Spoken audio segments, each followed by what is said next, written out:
My parents ghosted my graduation, and the moment I walked into the crowded hall, the absence of their familiar faces hit me like a punch I didn't see coming. I had imagined this day for years. The gowns, the applause, their proud smiles. But all I found were strangers clapping politely, cameras flashing everywhere, and an aching emptiness beside me. I scanned the seats, hoping maybe they were late, maybe stuck in traffic, maybe something unavoidable. But every row told the same story. They weren't coming. The realization sank deep, twisting my excitement into humiliation. I had prepared meticulously, new suit, polished shoes, perfect hair, and every detail suddenly felt meaningless. I wanted to scream, to call them out, but the words lodged in my throat, leaving only a bitter knot of betrayal. I remembered the sacrifices I'd made, the late nights studying, the skipped family events, the times I'd gone out of my way to help them, all for a recognition that never came. Sitting there, surrounded by cheers that weren't for me, I felt invisible, replaced by the excitement of others' families. My heart throbbed with anger, confusion, and hurt, all tangled together in a raw, burning ache I couldn't ignore. A few days after the graduation, my phone rang, and when I saw their names, a mix of dread and reluctant hope washed over me. "We need to talk about your graduation expenses," my mother began, her tone disturbingly calm. "You owe us $2,100 for everything we covered, or at least what we were supposed to cover." My chest tightened. I had already felt the sting of their absence, and now they were demanding money, framing it like some moral obligation, as if their neglect could be justified with a bill. I don't have that kind of money right now," I said, my voice shaking, though I tried to keep it steady. "Well," my father interjected, sharper now, "it's not optional. We expect it, and refusing, well, you might end up regretting it." There it was, the subtle threat buried in casual phrasing, the first reminder that they wielded power and weren't afraid to use it. "Regretting it how?" I asked, trying to sound braver than I felt. My mother's laugh was soft but chilling. "Let's just say there are ways people can be held accountable." Every word they spoke wrapped around me like a vice, twisting guilt, shame, and fear together. I wanted to cry, scream, or hang up, but I stayed on the line, resisting the immediate urge to submit, knowing that any hesitation would be read as weakness. The imbalance was clear. They held authority, expectation, and leverage, while I sat on the other side, isolated and cornered, grappling with both outrage and the lingering echoes of their earlier betrayal. By the end of the call, I was left shaking, heart racing, knowing that this was more than a simple request. It was a test of control, and they were already moving the pieces of their game. As soon as I hung up, my mind refused to settle. Memories flooded in. Every late night I stayed up to help my younger siblings with homework. Every birthday I skipped because my parents needed me elsewhere. Every time I achieved something, big or small, and their eyes barely flickered with recognition. I remembered the science fair, the piano recital, the scholarship notices. They had been there in body only, their attention elsewhere, dismissing my hard work as if it were expected. I had thought I was doing the right thing, building loyalty and love that would eventually be reciprocated, but it all felt meaningless now. Sitting on my bed, staring at my cap and gown still folded neatly on the chair, I realized how deeply isolated I had been, not just today, but for years. I had lived my life hoping for validation, and it never came. My stomach knotted with a mixture of anger, guilt, and despair. I had always tried to be responsible, to respect them, to keep the peace. And yet, here I was, being cornered and manipulated over money they hadn't even invested fairly. A sudden ping from my phone jolted me upright. Another message from my mother, curt and icy. "We expect you to sort this. Don't test us." My pulse quickened. The subtle threat in their voice had escalated into something sharper, something that made the air around me feel heavy and urgent. I had no idea what they might do next, and the uncertainty gnawed at me, a cliffhanger that left me frozen in a mix of dread and helpless anticipation. I never imagined it would go this far, but the next day, there was a knock at my door that made my stomach flip. 2 officers stood there, polite but firm, and my parents' names lingered in the background like a storm about to break.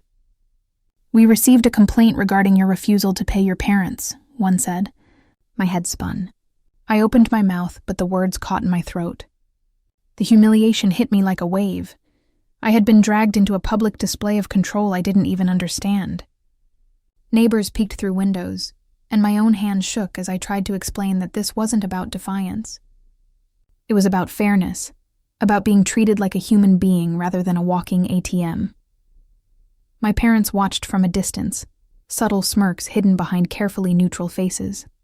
I felt trapped, cornered, exposed in ways I hadn't anticipated. Fear surged, but beneath it, anger simmered, mixing with a bitter realization. This wasn't just about $2,100. This was a pattern, a systematic exploitation that had built up over years. They knew my boundaries, tested them relentlessly, and now, they weaponized authority against me. My chest tightened with frustration, and I realized, in this agonizing moment, that the depth of their manipulation ran far deeper than I had ever allowed myself to see. Every polite word from the officers, every glance from passing neighbors, drove home the stark truth. I was alone in their game, and the stakes were far higher than I'd imagined. I couldn't bear the weight of it alone, so I reached out to the few people I trusted, friends who had always seen me clearly, mentors who had guided me through smaller struggles. I spilled everything: the graduation they ignored, the $2,000 demand, the police involvement. As I spoke, I felt an unexpected relief washing over me. Their responses were immediate and unwavering. "You don't owe them a thing," one friend said, voice firm but comforting. Another mentor added, "They've been exploiting you for years. It's time you reclaim your power." Hearing my feelings validated, finally, was like breathing fresh air after being submerged underwater. For the first time, I felt seen, understood, and supported, and it ignited a spark of confidence I hadn't felt in years. In their encouragement, I glimpsed the outlines of a plan. Not revenge born from anger, but empowerment rooted in justice. I began to imagine turning the tables, leveraging their arrogance and my own intelligence.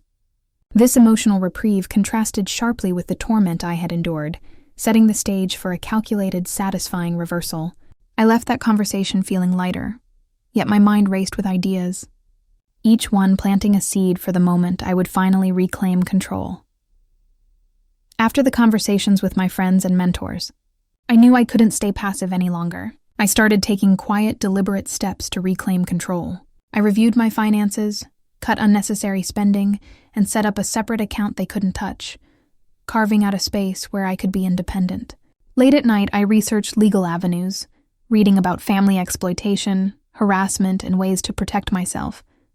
Each page I absorbed felt like armor, each strategy a tiny arrow aimed at the injustice I had endured. As I organized my plan, memories resurfaced. Times they belittled me for being too sensitive. Moments they flaunted favoritism over my siblings, dismissing every achievement I had worked tirelessly to earn. The contrast was sharp. The person who once cowered under their gaze was now quietly arming herself with knowledge and leverage. I felt my confidence grow, tempered by the fire of every slight I had absorbed. Socially, I reached out subtly, reconnecting with people my parents had underestimated, cultivating allies and witnesses who could lend weight to my position. Each preparation, though invisible to them, shifted the balance of power imperceptibly but decisively. The first seeds of reversal were planted, and for the first time, I didn't feel like the powerless child I had been. I felt like someone preparing to step into her own authority. They didn't realize who they were messing with, not yet.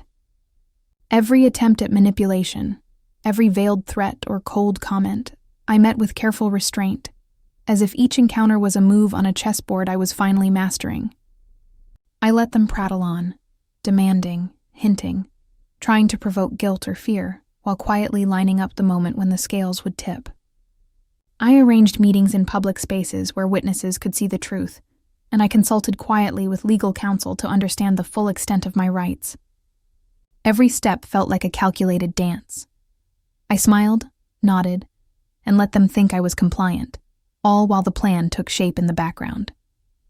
Flashbacks of past humiliations, the graduation, the birthday snubs, the countless times I had been overlooked, fueled my resolve, contrasting sharply with the calm, deliberate control I now held. With each passing day, anticipation built in my chest. The tension was almost electric. I could almost hear the collective gasp of onlookers when the moment arrived, when the hidden truth would explode into the open. And in my mind, I whispered to myself, soon they would see exactly who they had underestimated. The day arrived, and I felt a quiet thrill as I stepped into the room, calm on the outside, storming with purpose on the inside. I had prepared meticulously. Documentation of their manipulations, witnesses aware of their harassment, and a few friends who understood the full extent of what I had endured. As they began their usual barrage of demands, I let them talk, letting their arrogance and sense of control fill the air. Then I spoke. I laid out every slight, every financial expectation, every time they had weaponized authority against me. My friends nodded subtly, my legal advisor's presence lending weight to each revelation. The words struck them like cold water. Their confident facades wavered. "I've documented everything, and this stops now," I said, my voice steady. My mother's eyes widened, her carefully crafted composure slipping. How did you—" my father stammered, caught between disbelief and anger. I watched them flail silently as the room absorbed the truth, the social circle around us murmuring in astonishment. It was a validation I had longed for, a moment of satisfaction for every humiliation I had swallowed. I felt fear and excitement tangle, but mostly, I felt powerful, grounded in the knowledge that the tables had turned. For the first time in years, I wasn't at their mercy. Their shock was my victory. And in that silence, punctuated by murmurs and raised eyebrows, I realized the balance had shifted. The first power reversal had landed, a calculated strike that left them exposed, and me finally breathing in the space that had always been denied. They weren't finished yet. The moment I began to assert control, they tried to claw it back, using their usual mix of guilt, veiled threats, and subtle intimidation. My heart pounded, but I had prepared for this. I stayed calm, letting their frustration show more than mine. At a family gathering I had invited key friends and mentors to attend, I waited for the perfect moment. As they attempted to belittle me, to reassert dominance with sharp words and judgmental glances, I spoke with precision, weaving facts, observations, and undeniable evidence of every slight, every manipulation they had inflicted. "Remember my graduation?" I asked, voice steady. "Or the birthdays you skipped? The scholarship you dismissed? I kept records because apparently recognition wasn't part of your vocabulary." Gasps rippled through the room. They sputtered, trying to argue, but each defense I anticipated and countered, with subtle reminders of witnesses who had seen it all. The humiliation was silent, yet devastating. Their carefully maintained image shattered under the weight of truth. Friends and family exchanged glances, whispers spreading that the narrative had shifted entirely. Their anger was palpable, their dominance crumbling. In that charged moment, I felt a surge of satisfaction, tempered by the awareness that this public exposure was more than symbolic. It was justice. Power reversal number 2 had landed. They were exposed, emotionally unmasked, their authority evaporating while my confidence solidified. Every insult they had hurled, every sneer, every dismissive comment, had turned into evidence against them, and the room, wide-eyed and murmuring, bore witness. I breathed deeply, heart racing as the peak of tension broke over them. This was more than victory. It was recognition, validation, and the long-awaited reckoning, all unfolding in the public eye. I walked away from that gathering feeling lighter than I had in years, a strange mix of triumph and lingering sorrow coursing through me. Their schemes were fully exposed, their control stripped, and for the first time, I saw myself not as the overlooked child, the dutiful offspring, or the pawn in their games, but as someone capable, respected, and undeniably strong. The weight of their manipulation no longer pressed on my shoulders. Instead, I carried a quiet confidence that had been absent for far too long. In the car, I replayed the events in my mind, each confrontation, each careful revelation, and I felt a sense of justice settle over me, not as revenge born of spite, but as truth finally recognized. I thought about the lessons I had learned, the cost of silence, the importance of self-respect, and the power that comes from preparation and patience. And yet, Beneath the triumph, there was a subtle ache for what had been lost. The unconditional support, the family warmth I had once hoped for. I acknowledged it without shame, letting it coexist with my sense of empowerment. I realized that walking away didn't mean abandoning love.